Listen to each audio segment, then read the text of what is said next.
ఏపీలో ఉభయ గోదావరి జిల్లాల గ్రాడ్యుయేట్ ఎమ్మెల్సీ ఓట్ల లెక్కింపు కొనసాగుతోంది.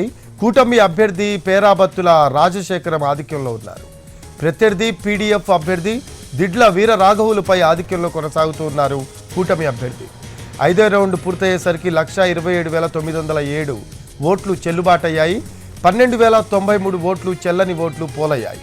కూటమి అభ్యర్థి పేరాబత్తుల రాజశేఖరంకు 80,037 ఓట్లు పోలవగా పీడీఎఫ్ అభ్యర్థి డివి రాఘవులకు 29,665 ఓట్లు పోలయ్యాయి.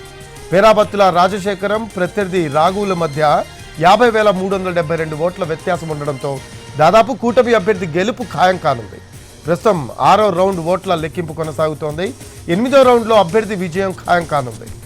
నిన్న ఉదయం 8 గంటలకు కౌంటింగ్ ప్రారంభమవగా 11 గంటల వరకు పోస్టల్ బ్యాలెట్ ఓట్లను లెక్కించారు. మొత్తం 243 పోస్టల్ బ్యాలెట్లకు 201 ఓట్లు చెల్లగా 42 చెల్లలేదు.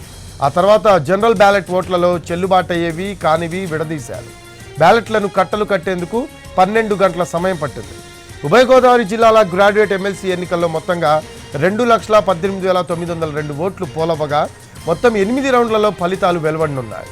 ఓట్ల లెక్కింపు ప్రక్రియలో దాదాపు 700 మంది కౌంటింగ్ సిబ్బంది 3 షిఫ్టుల్లో పాల్గొంటున్నారు.